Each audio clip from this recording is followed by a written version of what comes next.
Hi, this is Ed from Musica Lessons, and today we're going to learn Radiohead's Creep. Now, Radiohead released Creep in '92 as its debut single, and it didn't initially receive any chart success. Later, it was re-released in their 1993 debut album, Pablo Honey, and attendees at their early gigs really liked Creep, but they didn't like the other songs that the band had written and played.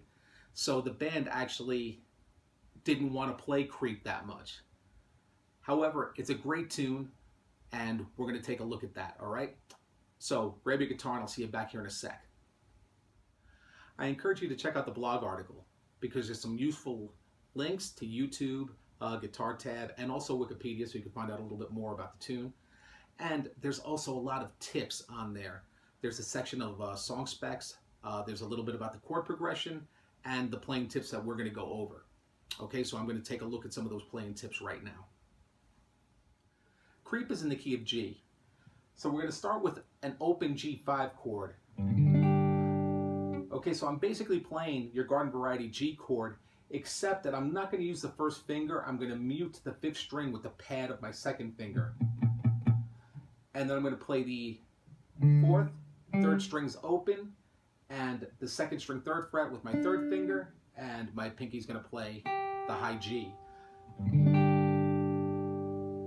Part of the charm of the tune is that ambiguity. That's why we're going with the G5 chord.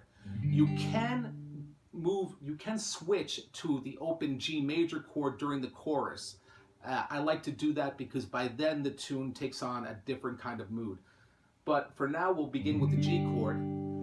Then we're going to take a look at some movable bar chord shapes. Okay, so we're going to go to our 5th string root, and we're going to use, it's based on the open A shape. We're going to use the B chord. Move that up 1 fret to C. And then we're going to change the C major to a C minor. And there are your 4 chords for Creep. G5, your B bar chord, C bar chord, and C minor bar chord. Okay, now when I play the bar chords, I'm not playing the 1st string. On an acoustic guitar, you're going to find it a little bit difficult, so I encourage you to work on the bar chord shape. And then when you get to the C minor, you get a little bit of a break by changing the grip. So those are the 4 chords that you're going to need for the tune. Now basically the song form is the same throughout the whole song. It's 8 measures.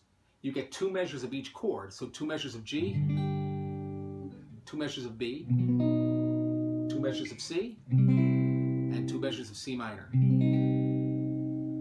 So that's our left hand technique. Our right hand technique, what I encourage you to do is loosely play arpeggios for the intro and the verse.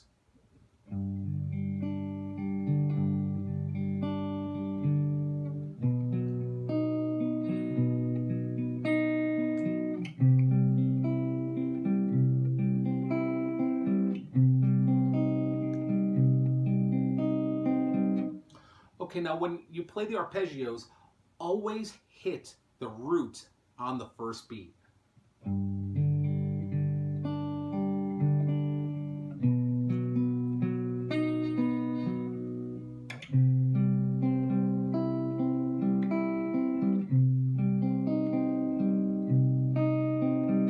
And if you notice, I'm switching up the picking pattern. You can take liberties with it because really you're just trying to create a mood. Okay, so I'm pretty much playing the root, and then I'm playing the 4th, 3rd, and 2nd strings randomly, and I'm picking my way through those. Okay, so that's the arpeggio picking. When you get to the chorus, you want to switch to some alternate strumming. So we're going to use a down-upward motion. Again, we want to hit the lowest note on the 1 beat.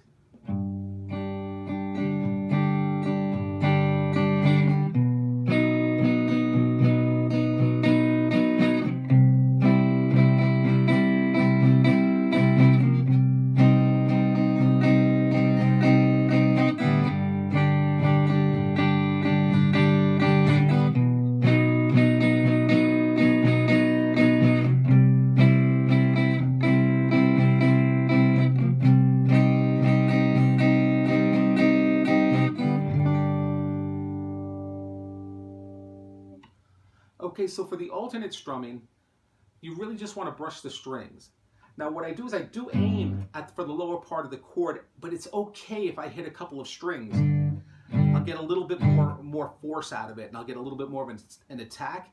And for the up strums, I brush the top strings. So I'm pretty much breaking the guitar down into two zones, the lower part and the upper part.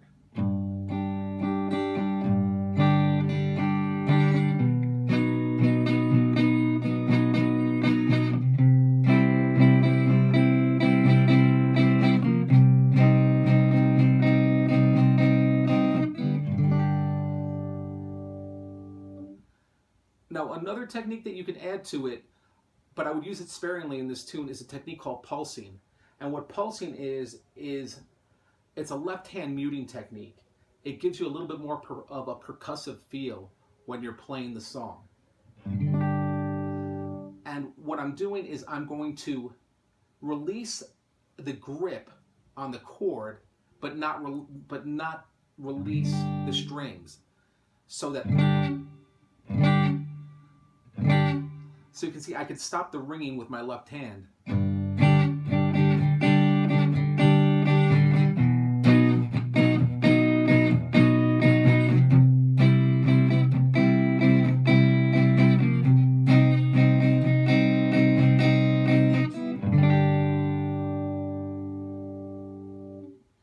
Okay, so you'll notice it'll give you a little bit more of a percussive feel, and that would be good for probably the interlude, that solo section, and maybe the outro, because you want to build textures with this tune. All right? I've also included a chord chart with the tune. Even though it's an 8-bar progression that is constantly repeating, the chord sequence also repeats, it's good to have a chord chart. Now, I do this for two reasons. One of them, it's out of habit. It's part of my process. It's the way that I learn the song. The other reason, and the more important reason, is that it's important to know when you're switching sections. That helps me on how I'm going to accompany the tune. So for example, I know that for the intro and the verse, and every time I go back to the verse, I'm going to use arpeggios. For the chorus, I'm going to switch to a strumming pattern. When we get to the interlude, I may use pulsing. When we get to the outro, I may also use pulsing to create a little bit more of a percussive feel, to change the textures of each of the sections. So it's important to know the song form. All right, now, Creep is a fun tune to play. It's become a standard. So I encourage you to learn this song, add another song to your repertoire, and I hope that I've helped you with some playing tips and some suggestions. Again, I encourage you to check out the blog article, and I thank you for hanging with me. I'll see you next time.